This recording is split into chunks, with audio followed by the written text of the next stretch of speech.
Hello friend, आपका स्वागत है आपके ऑनलाइन शिक्षण यूट्यूब चैनल पर। तो चलिए आज हम लोग क्लास स्टार्ट करते हैं।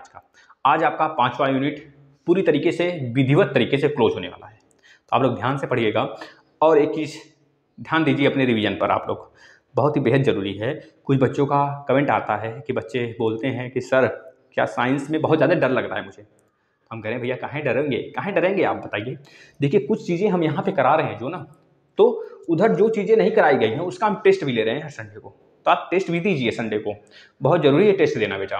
क्योंकि पढ़ने से कुछ नहीं होगा।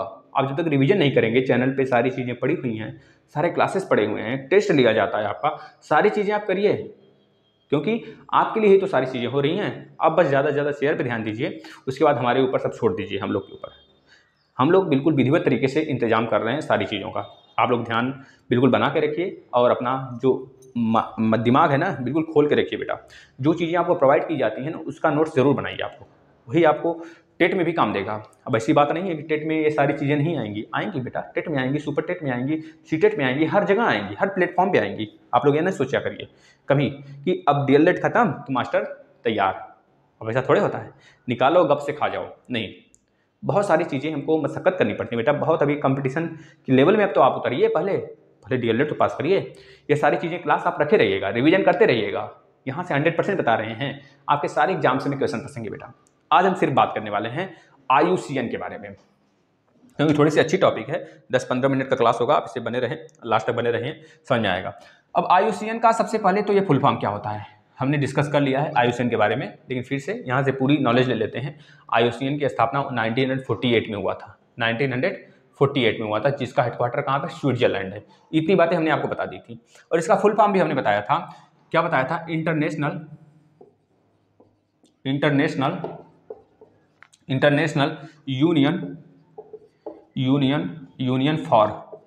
यूनियन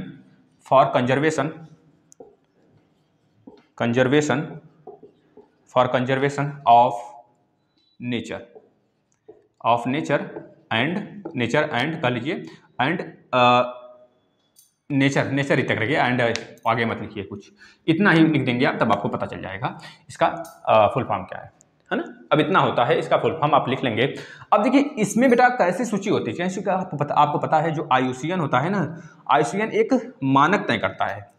उस मानक के आधार पर ही जीव जंतुओं को 4 प्रकार से कैटेगराइज करता है, अपने सूची में सूचीबद्ध करता है। तो एक कैटेगराइज जो करता है, किस का अनुसरण करके वो अलग अलग जातियों को, अलग अलग प्रजातियों को, पेड़ पौधों को, जंतुओं को, प्रजातियों को वो अपने में सूचीबद्ध करता है, जिससे कि दुनिया वाले ये जान सकें, दुनिया के जो महान महान योद्धा बैठे हैं ना कुर्सी लेकर, वो लोग जान सकें कि हम लोग कितने मतलब एक तरह से ज्यादती कर रहे हैं, कितने ज़्यादा ज्यादती पे उतर आए हैं अपने, और हर तरह से लूटने पे पड़ चुके हैं पृथ्वी को हर तरह से लूट रहे हैं बेटा। जहाँ पे कुछ नजर आया बिल्कुल मतलब भूखे हैं जैसा लगता है, बस खा जाओ। अब पता चला कि सोना यहाँ पे है, तो रात को ही पता चलेगा कि 2 दिन बाद निकलेगा ना, तो 10 दिन पहले से वहाँ पे सुरक्षा लगा दी जाएगी कि हमारे सिवा यहाँ पे किसी का नजर नहीं होना चाहिए, बस, है ना। तो ये सारी चीज़ें हैं। अगर पता चल जाए ना सरकार को कि यूपी में मान लीजिए किसी जगह कोयला बहुत ज़्यादा है और मेटल कोई ज़्यादा है बहुत ज़्यादा, तो वहाँ पे 10 दिन पहले से खुदाई स्टार्ट हो जाएगा, बिना कुछ सोचे कि हमारे नेचर पे क्या इफेक्ट पड़ने वाला है। छोटे छोटे जो बाबा होते हैं ना, उनकी बातों पे विश्वास करते हैं हमारे बड़े बड़े विद्वान लोग। खैर तो विद्वान नहीं होते हैं जो कुर्सी लेकर बैठे होते हैं, उनका दिमाग कहीं कुछ और ही होता है जो बैठ जाते हैं। हम और आप नहीं होते हैं। अगर आप लोग होते हैं उस कुर्सी पे, जो हमारी शिक्षित वर्ग है ना, तो उसका कुछ अलग ही नज़ारा होता, देखने को हमको मिलता। जैसे आपने एक मूवी देखा होगा सुनील शेट्टी वाला, याद आ गया होगा, अमीश पुरी और सुनील शेट्टी वाला, बहुत सारे बच्चों को याद आया होगा। एक दिन के लिए वो बनता है CM, जब तो कितना कुछ बदल देता है ना। तो बस यही चीज़ है। अब देखिए जो IUCN है बेटा, IUCN है एक किस मानक पर अपने में जीव को संरक्षित करता है, उसको देख लेते हैं। पहला मानक है जंतुओं तथा पौधों की वर्तमान में और पूर्व काल में भौगोलिक वितरण करना। लिख लेंगे जंतुओं और पौधों का वर्तमान स्थिति देखना और पूर्व काल की स्थिति देखना। वर्तमान स्थिति देखना और पूर्व काल की स्थिति देखना। पूर्व मतलब पहले कैसी स्थिति थी, पूर्व काल की स्थिति देखकर एक तरह से यह नज़ारा, मतलब एक तरह से नज़रिया बना लेना कि भौगोलिक स्थिति पे आने वाले इसका क्या इफेक्ट पड़ने वाला है। अगर कम हो रहा है जनसंख्या तब उस पर IUCN कदम उठाता है। 4 प्रकार से कैटेगराइज किया गया है, उसका मानक है चारों, हम बताने वाले हैं आपको। 4 उसका एक तरह से क्या है, फाइल है। चारों में अलग अलग जंतुओं को, जानवरों को जो ज़्यादा कंडीशन खराब होता है, जो बिल्कुल खात्मे के कगार पे आ जाते हैं, उनको अलग में, और जो बिल्कुल कलेजे उनके ऊपर खतरा मंडराना स्टार्ट हो गया उनको अलग सूची में वो सूचीबद्ध करता है। तो पहला कारण यह हो गया, पहला मानक यह हो गया इसका कि अब की स्थिति देखना, वर्तमान की स्थिति देखना और पहले की स्थिति देखना, उसमें अगर कुछ अंतर उसको दिख रहा है, ज़्यादा वाली नहीं कमी वाला, तो वह सोच विचार करना स्टार्ट कर देता है। दूसरा कारण यह भी हो सकता है समय के साथ जाति की जनसंख्या का कम होना। समय के साथ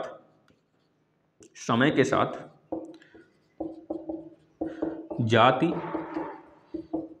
के जनसंख्या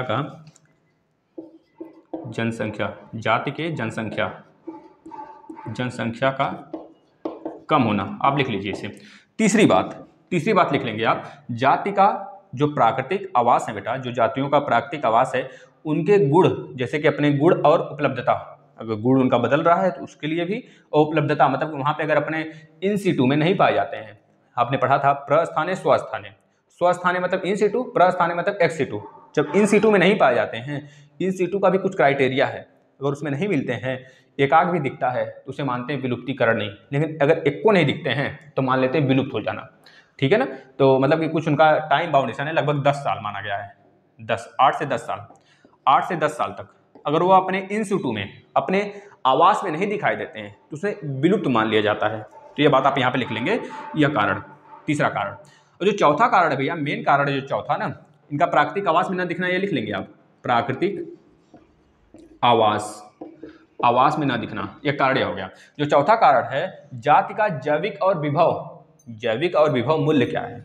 उस जाति का अगर ज्यादा मूल्य है, क्योंकि हर सबका अलग अलग मूल्य होता है भैया, है ना। आपका भी घर में अलग मूल्य होगा, आपके भैया का अलग मूल्य होगा, है ना, मतलब कि पापा मम्मी का अलग मूल्य होता है घर में, एक तरह सबकी वैल्यू अलग अलग होती है। इसी तरह जाति की भी मूल्य होती है, मूल्य और विभव, जाति का मूल्य और विभव देखकर उनको सूचीबद्ध किया जाता है। ऐसा नहीं है कि अब हम चले डायनासोर को पकड़ के पाल दें, आदमी को ही खा जाएगा सुराव, तो उसको पकड़ के बांधेंगे हम, भैया तुम इंडेंजर्ड कंडीशन में आ गए हो, तुम बिल्कुल विलुप्ति के कगार पे हो, तुमको चलने बांधे।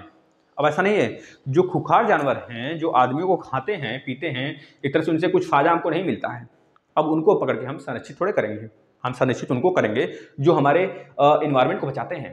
जैसे शेर हो गया, मतलब बाघ हो गया, बाघों की जनसंख्या घट रही थी तो 1973 में बाघ संरक्षण कानून लाया गया, अधिनियम बनाया गया। 1992 में हाथियों की घटना, मतलब हाथियों का कमी आ रहा था, तो 1992 में हाथी संरक्षण केंद्र बनाया गया, संरक्षण अधिनियम बनाया गया। 2008 और 2010 में हमारी जो जलीय जीव थी, डॉल्फिन थी, उसकी मात्रा कम हो रही थी, तो उसके लिए बनाया गया, जिससे कि अभी लोग बच गए। और आप देख रहे हैं गौरैया कितना कम हो रहा है। गौरैया दिखता है आपको? गौरैया जो हमारे घर में आज से 10 साल पहले खोता लगा के, मतलब घोंसला बना देती थी सबा के, आज वो दिखती नहीं बिल्कुल। समझ रहे हैं? बिल्कुल नहीं दिखाई देती हैं बेटा। एक आध दो गर्मी के दिन में आ जाती हैं, जब चावल वगैरह हम लोग मम्मी वगैरह रखती हैं तो आ जाती हैं पानी वगैरह पीने, और कुछ ही दिखते हैं। सोच लिए गांव में जब यह हाल है तो शहर में क्या क्या हाल होगा। शहर में कुत्ते परेशान हो जाते हैं भैया, उसको सब मारते हैं। समझ रहे हैं कि नहीं? तो मतलब ऐसा कंडीशन है बेटा, अगर अपने साथ हम लोग उनका भी ध्यान रखें ना, अपने वातावरण का, तो बहुत ज़्यादा अच्छा होगा। ये बात हम आपको हर बार बोलते हैं। अब देखिए, यह तो इनका रहा डाटा, इसके अनुसार वो सूची बनाते हैं। कितनी सूची बनाते हैं? 4 सूची बनाते हैं। लिखिएगा, ये लिख लीजिए, फिर चारों सूची को बताते हैं जो आपसे पूछा जाएगा। कौन कौन से चारों सूची हैं? पहला लिखिएगा, पहला सूची आप लिखेंगे बेटा। पहला है संकटाग्रस्त, मतलब कि इंडेंजर्ड स्पीसीज इसमें आते हैं। इंडेंजर्ड स्पीसीज बेटा, स्पीसीज इसमें आते हैं। इंडेंजर्ड, इसे ई से भी दिखा सकते हैं आप, ई से। इंडेंजर्ड स्पीसीज, इसमें क्या होता है? इंडेंजर्ड स्पीसीज में इस जाति की जो जनसंख्या होती है बेटा, बिल्कुल क्रांतिक सीमा के बहुत ही समीप होती है। क्रांतिक सीमा के मतलब कि खत्म होने के कगार पे होती है, या फिर खत्म ही मानते हैं। क्रांतिक सीमा के बहुत ही करीब होती है और हानिकारक प्रभाव बना रहता है। इस पे हानिकारक प्रभाव बना होता है कि ये कब की खत्म हो जाए, चाहे आज ही खत्म हो जाए, चाहे 10 दिन बाद खत्म हो जाए, चाहे 1 साल बाद खत्म हो जाए, लेकिन खत्म हो जाएगी। क्योंकि उसका एक तरह से कह लीजिए ऐसा उसको नेचर नहीं मिल रहा है, उसको ऐसा इन्वायरमेंट, अब बदल चुका है इन्वायरमेंट, अब ऐसा इन्वायरमेंट नहीं मिल रहा है जिसमें यह फल फूल सके, यह वृद्धि कर सके, अपने आप को एक तरह से अपना लाइफ जो है, जिंदगी जो है जी सके। ऐसा इसके पास इन्वायरमेंट नहीं बन सकता है। अब हम लोग बहुत ज़्यादा दुराचार कर चुके हैं इन्वायरमेंट से, तो इस वजह से भी इसको लाया जाता है, ऐसे स्पीशीज को किसमें लाया जाता है, इंडेंजर्ड कंडीशन में। बातें नोट हो गई, मतलब कि एक तरह से इस जाति मान लीजिए विलुप्त हो जाती है, ये निश्चित हो जाता है कि विलुप्त हो जाएगी, इसको रोका नहीं जा सकता। नहीं, एक आध ठो बचा हो, जैसे आपको पता है सफ़ेद हाथी, सफ़ेद बंदर, और आपको पता होगा सफ़ेद पांडा, है ना, रेड पांडा होता है लेकिन सफ़ेद पांडा, और अभी आपको छोटा सा लगभग बहुत काफ़ी छोटा मात्रा में बंदर एक दिखा था। मतलब ये सब जातियाँ विलुप्त ही हैं, समझिए, कहीं से नजर आ जाते हैं एक आध दुक्का, लेकिन उनको कभी इन सिटू, मतलब उनके इन सिटू में ना, उनके आवास में ना बहुत कम मात्रा में, मतलब हमको देखने को ही नहीं मिलता है। 10 साल हो गए, 20 साल हो गए देखने को मिलना, तो उनको डाल दिया था इन कंडीशन में।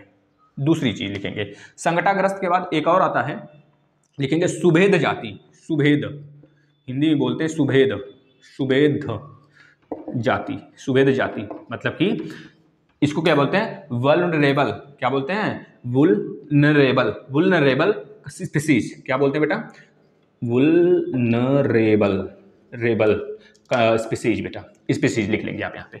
इसमें क्या होता है सर, इसमें यह होता है बेटा कि जो इस प्रकार की जातियाँ होते हैं, इस जाति को बेटा जनसंख्या काफ़ी कम होती है, मतलब सॉरी, इस प्रकार की जाति की जनसंख्या तो काफ़ी होती है, लेकिन अगर हम लोग मान लेते हैं कि पानी, दाना पानी नहीं रखते हैं, दाना पानी नहीं रखते हैं, दाना पानी नहीं रखते हैं, लेकिन हमारे यहाँ काफ़ी ज़्यादा चिड़ियाँ आती हैं, अगर दाना पानी नहीं रखते हैं, उनके कंडीशन के हिसाब से हम नहीं उनको काम करने देते हैं, तो आने वाले समय में जाहिर सी बात है उनकी जनसंख्या चाहे जितनी रहे ख़त्म तो होना ही है।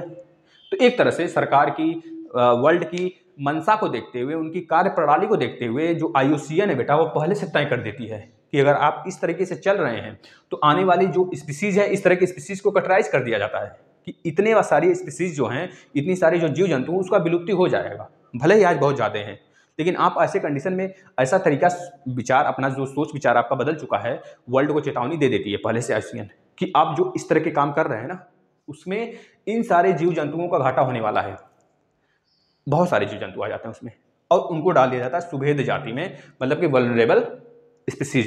ये बात क्लियर हुआ। चलते हैं तीसरी की तरफ। तीसरा देखिए क्या है कंडीशन, तीसरा है बेटा दुर्लभ जाति। दुर्लभ जाति, दुर्लभ जाति का मतलब क्या हो गया, एक मिनट देखिए, मात्रा वगैरह गलती हो जाएगा तो आप माफ किया करिए, ठीक है। दुर्लभ जाति, दुर्लभ जाति में क्या आ जाता है, रेयर स्पीसीज, रेयर स्पीसीज बेटा, रेयर स्पीसीज, रेयर स्पीसीज, ठीक है ना, रेयर स्पीसीज आ जाते हैं। अब रेयर स्पीसीज भी क्या होता है सर, रेयर स्पीसीज मतलब आपको समझ में आ रहा है बेटा, जो रेयर रूप से हमको मिले, मतलब कहीं कहीं मिल जाए, लेकिन है ऐसी बात नहीं, उसका विलुप्ति नहीं हुआ, लेकिन कहीं कहीं है, लेकिन वह उसी माहौल में पलती है केवल। अब आपको पता है नॉर्थ पोल में इतनी ज़्यादा ठंडी पड़ती है, जो बियर बालू होता है, सॉरी बियर बालू बोल रहे हैं बेटा, क्या नाम है उसका, पोलर बालू, मतलब पोलर बियर, जो पोलर बियर होता है नॉर्थ पोल की तरफ पाया जाता है, जो पेंगुइन है हमारा साउथ पोल की तरफ पाया जाता है, अंटार्कटिका में पाया जाता है। तो और रेड पांडा है कुछ ही जंगलों में पाया जाता है, जैसे कि सहारा के जंगल हो गए, वहाँ पे पाया जाता है। आपके कह लीजिए कि जो आपका साइबेरिया एरिया है, वहाँ पे रेड पांडा पाया जाता है। तो ऐसे जीव जो अपने कुछ ही क्षेत्र में पाए जाते हैं, उसका माहौल बना के, मतलब जहाँ पे उनका माहौल है उसी जगह पाए जाते हैं, हर जगह नहीं पाए जाते हैं, उनको डाला गया है रेयर कंडीशन में। और वहाँ पे सरकार का, वहाँ पे पूरे भौगोलिक दृष्टि का, पूरे भौगोलिक का बेटा वहाँ पे नज़र बना होता है कि यहाँ पे किसी तरह हानि ना पहुँचने पाए इन लोग को, नहीं तो ये लोग विलुप्त हो जाएंगे। इस वजह से उनको रेयर स्पीसीज में डाल दिया जाता है। ये IUCN का एक कैटेगरी है। तीसरा, चौथा लिखिएगा, चौथा बेटा क्या है, बहुत ही इंपॉर्टेंट है, आपत्ति, आपत्ति, आपत्ति ग्रस्त, आपत्तिग्रस्त जाति, आपत्तिग्रस्त जाति, इसे क्या बोलते हैं इंग्लिश में, थ्रिएटेड, क्या बोलते हैं, थ्रिएटेड स्पीसीज, THREATTENED,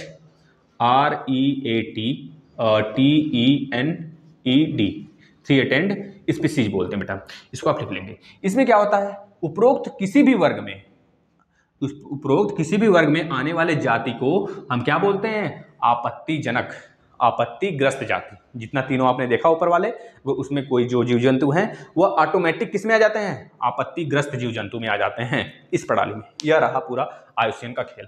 समझ में आ गया है तो बहुत अच्छी बात है, आप लोग इसे लिख लेंगे, ठीक है ना। अब कुछ बातें कर लेते हैं थोड़ा सा और। बस 5 मिनट, सिर्फ 5 मिनट।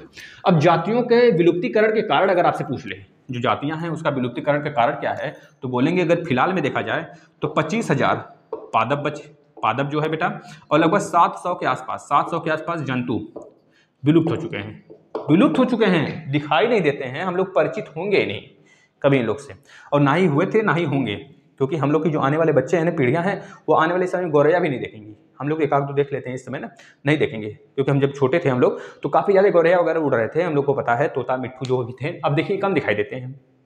नहीं तो अमरूद के पेड़ पे काफ़ी ज़्यादा छुपे रहते थे, लेकिन अब नहीं, ऐसा कुछ है ना। तो इन लोग का प्रजाति खत्म हो रहा है। आने वाले समय में हम लोग कहानी सुनाएंगे, एक तोता था हमारे पेड़ को खाता था, मतलब हमारे पेड़ के अमरूद को काटता था, भैया खाता था, एक तोता था, ऐसी कहानी सुनाएंगे।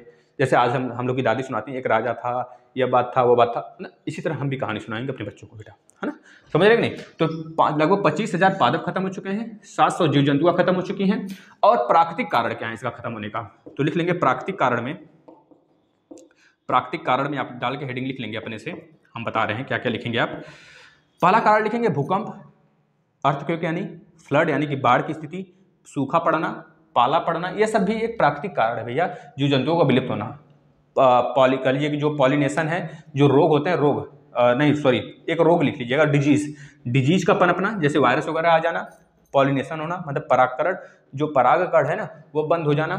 इसके बाद विदेशी जातियों को, जैसे प्रजातियों को लाकर अपने यहाँ अपने ज़मीन पर फला फूला लेना, इसके कारण उनकी जो कह लीजिए कि ज़मीन को बंजर बना देते हैं वो लोग, है ना। इसके बाद और कह लीजिए प्रदूषण द्वारा हानि होना, जैसे बहुत सारे प्रदूषण होते हैं, जल प्रदूषण, वायु प्रदूषण, मृदा प्रदूषण, ये सब प्रदूषण हमने बता रखा है। पौधों एवं जंतुओं में जनन की क्षमता कम हो जाना, जनन की क्षमता कम हो जाएगा तो उनकी स्पीशीज आगे बढ़ेगी ही नहीं, इस तरह वो भी खत्म हो जाएंगे, क्योंकि उनको इस प्रकार का माहौल ही नहीं मिल रहा है। इसके बाद बेटा लिख सकते हैं हानिकारक जो म्यूटेशन होते हैं वो भी ना होना, वो भी बंद हो जाना, म्यूटेशन हो जाना, है ना। तो इस तरह ये हो गए प्राकृतिक कारण कुछ। अब अगर आगे मानव निर्मित कारण में, मानव निर्मित कारण क्या है प्रजातियों को नष्ट करने में, तो बता देंगे मानव निर्मित तो ही है सभी, यही तो कर रहा है सब कुछ, हम ही लोग तो कर रहे हैं सब कुछ। प्राकृतिक आपदाओं को, मतलब कि जितने भी प्राकृतिक आवास है बेटा, उनको काटना पीटना, जंगलों को नष्ट करना, काटना पीटना, मतलब कि उसमें अपना आवास बना लेना, यह सबसे महत्वपूर्ण कारण लिख लीजिएगा। और एक कारण और है अपने पॉपुलेशन, अपनी जनसंख्या बढ़ाए जाना, एक ये भी कारण है। पौधों एवं जीव जंतुओं को अत्यधिक उपयोग व्यापार और शिक्षा के आधार पर करना। जो पौधे हैं, जीव जंतु हैं, उनका अत्यधिक उपयोग हम क्यों करते हैं, क्या किस लिए करते हैं, अपने यूज के लिए तो करते हैं, अपने फायदे के लिए करते हैं ना, तो वो भी एक कारण है इन लोग को विलोपन का, याद रखेंगे। इसके बाद पालतू जो बेटा घरेलू जो पशुआं हैं ना, उनको ओवर ग्रेजिंग कराना, ले जाना घास कुछ चरा देना, जा भैया जाओ 10-15 तो जाओ उधर चरा लाओ, यहाँ पे घास है, वहाँ पे खत्म हो गया तो उधर ग्रेजिंग करा लाओ, है ना। तो इस तरह की बातें करना, तो समझ रहे हैं कि नहीं। धीरे धीरे हम लोग अपने प्राकृतिक कारण मतलब एक तरह से तुल चुके हैं, अब खत्म करके ही मानेंगे। इसके बाद जो एक और कारण है बेटा, बांध हो गया, मतलब डैम हो गया, रोड हो गया, पुल हो गया बेटा, मतलब इस तरह की संरचनाएं बनाते चले जाना। खुदाई कराना, पत्थरों पे जब खुदाई कराएंगे तो पत्थर खिसकेगा, तो होल होगा, जब होल होगा भैया तो वो तो जगहिया खाली होगा ना, वो कहाँ से भराएगा।